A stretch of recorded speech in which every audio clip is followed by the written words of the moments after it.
uma satisfação enorme estar aqui com todos vocês.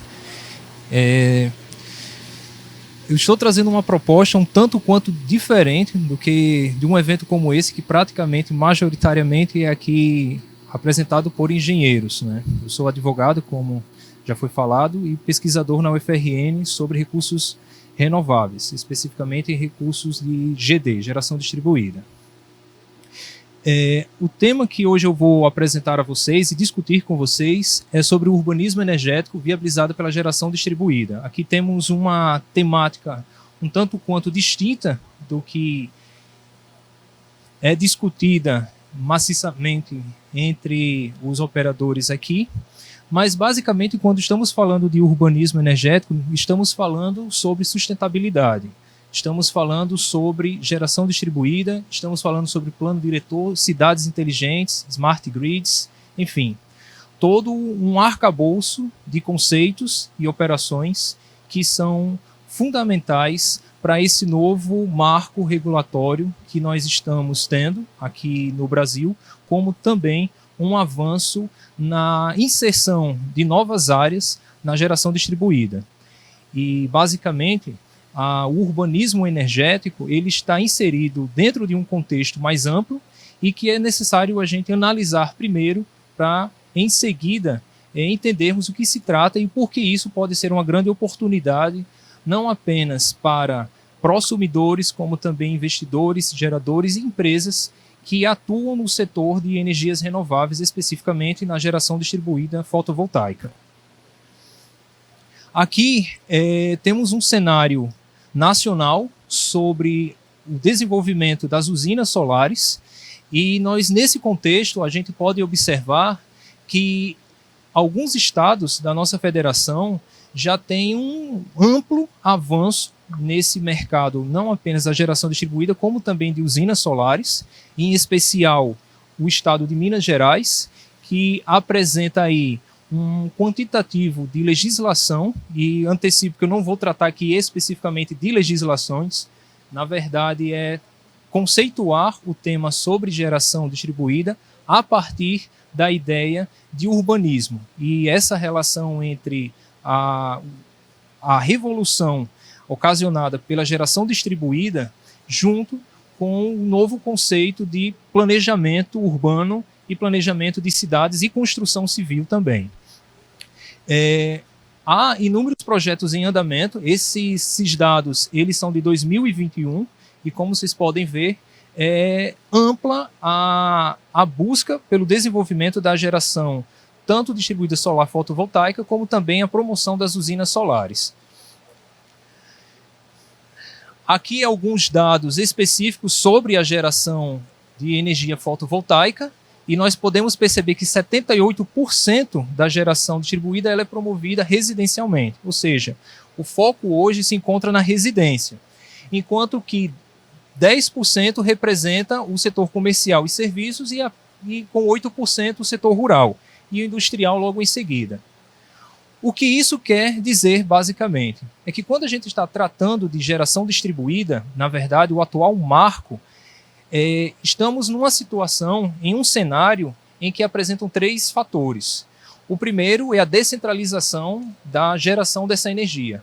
Enquanto nós tínhamos um modelo e todo um desenvolvimento em que a geração ela se encontrava muito distante da sua fonte consumidora, esse aspecto da descentralização traz para perto o consumidor, tornando ele ativo. Porque ao mesmo tempo em que essa energia ela é produzida próximo ao consumidor final, isso torna ele também um agente ativo e de controle sobre a própria autonomia e eficiência energética. Então vocês podem ver que muda o cenário em que o consumidor é apenas um agente passivo e ele torna-se agora, com a geração distribuída, um agente ativo. E ele determina o seu nível de consumo, ele que escolhe o produto que ele quer e ele que determina de que maneira vai ser gerado essa energia. Diferentemente do modelo antigo, que é o modelo centralizado que nós temos das concessionárias, no qual essa concentração retirava o poder de escolha dos consumidores. Então esse é o primeiro elemento dessa nova realidade promovida pela geração distribuída, que é a descentralização. A segunda é a digitalização, em que o consumo ele é medido em tempo real, em que você, com o aplicativo, tem a noção clara do que você está consumindo, do que você tem de créditos a serem consumidos, o que nunca poderia ter sido imaginado em 10, 15 anos atrás, com um modelo de energia concentrada, um mercado em que as concessionárias eram os únicos players dentro desse mercado de geração de energia, distribuição e comercialização. E, por fim, nós temos a eletrificação, que é esse o maior fator que determina a capacidade e a ampliação da geração distribuída solar fotovoltaica atualmente. Porque o que nós estamos percebendo é que a matriz energética mundial, e especialmente a brasileira, ela está mudando o seu cenário de dependência em fontes não renováveis para fontes renováveis, em especial eólica e solar. E esse fato da eletrificação está tornando a matriz elétrica fator fundamental. E nós podemos ter o quê? As smart grids, que basicamente são redes inteligentes em que elas orientam o consumo, como também a promoção de novas tecnologias, como os carros elétricos e a internet das coisas, em que praticamente tudo isso demanda um quantitativo de eletricidade gigantesco.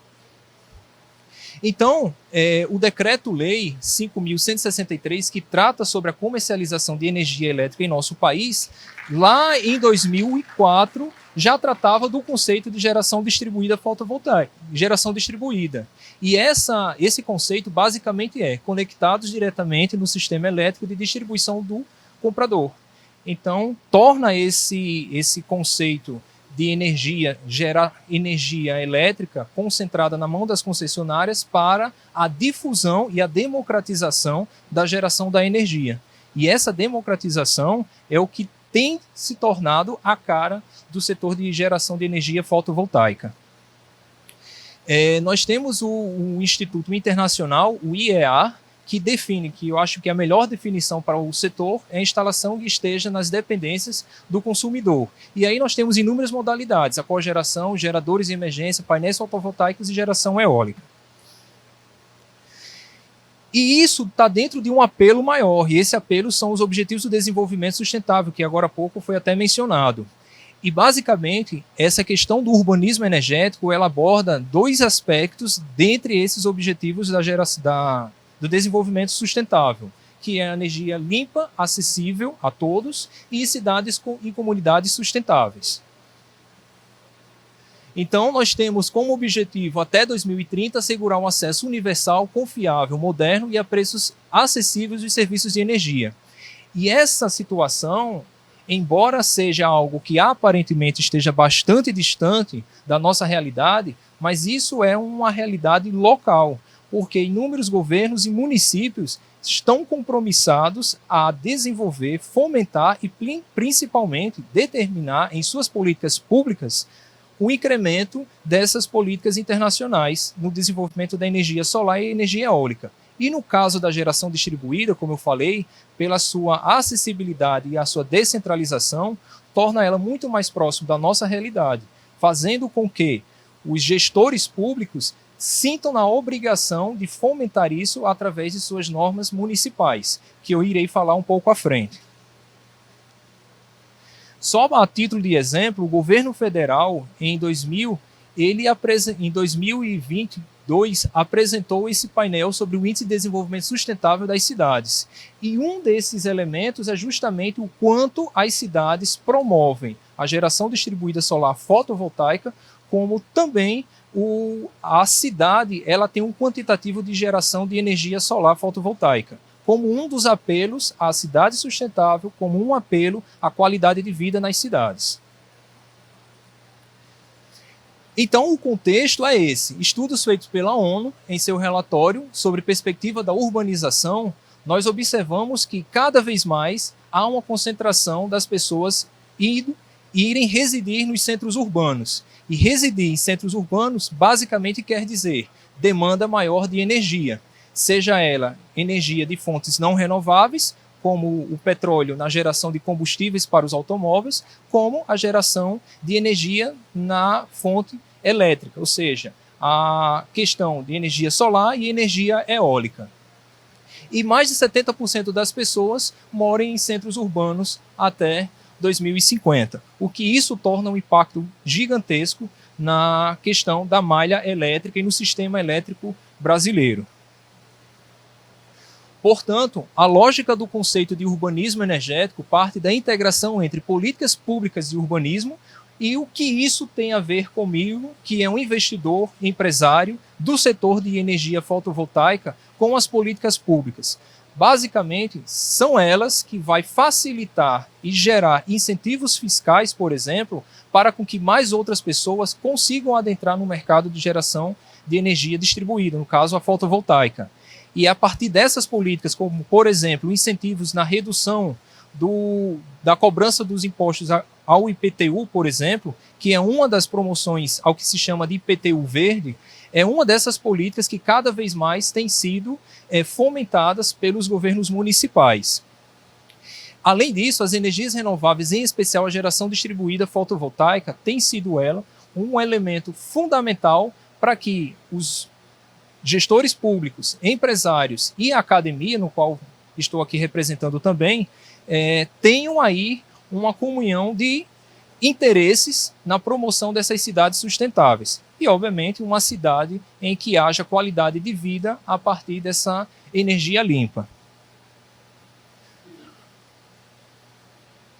Portanto, o conceito de urbanismo energético vai desde os aspectos micro, relacionados ao tipo e quantidade de energia consumida, e o que estamos falando aqui é de eficiência energética, ou seja, promover a eficiência energética nos órgãos públicos, a eficiência energética na construção e unidades residenciais, desde uma simples casa até mesmo grandes prédios que eu irei apresentar lá na frente, que são modelos internacionais, mas que não nos impedem de estar também sendo inseridos em nosso mercado.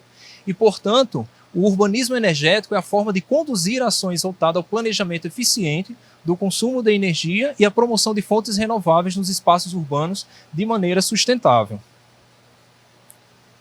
O urbanismo energético é o fato da geração distribuída proporcionar essa autonomia energética às construções, ela favorece com que a gente consiga pensar uma cidade, um bairro ou uma rua de uma maneira muito mais eficiente. E dentro dessas políticas públicas, perceber que a geração distribuída não é apenas um caráter meramente comercial, mas é o passo para um desenvolvimento de uma cidade em que promova a qualidade de vida e isso gere valor não apenas à própria sistemática do mercado de energia solar fotovoltaica, como também à questão de outras áreas, como, por exemplo, a construção civil, o mercado da arquitetura e, obviamente, a questão de políticas voltadas a empreendimentos de cidades inteligentes, o que a gente, inclusive, já tem aqui alguns exemplos no Ceará. Então, essas oportunidades e inovações estão vinculadas no urbanismo energético com edifícios sustentáveis, novos produtos voltados para a construção civil, concepção de bairros, praças e centros, concepção de políticas públicas e estações de carregamento para automóveis elétricos. E aqui eu vou apenas fazer a ilustração do que eu falei de uma maneira mais ampla, para então perceberem o quão é importante a gente perceber e discutir sobre a questão da geração de energia solar, não apenas no seu aspecto comercial, a implantação de placas solares ou a implantação de usinas solares, mas percebê-la em um contexto macro, num contexto de desenvolvimento de cidades, e cidades, obviamente, sustentáveis e inteligentes.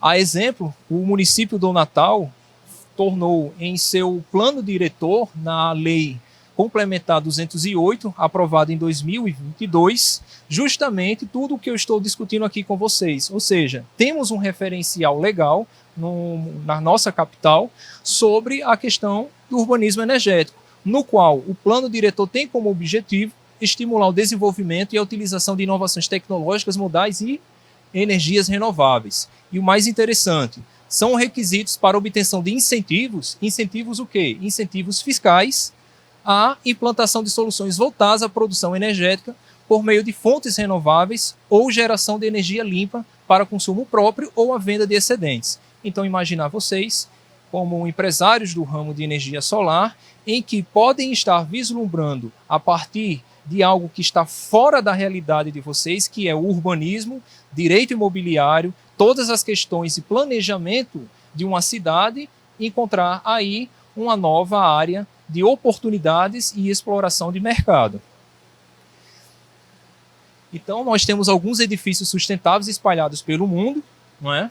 Isso daqui, Sunmun Mansion, é uma cidade chinesa 100% fomentada por energias renováveis. Tudo nela é automatizado praticamente.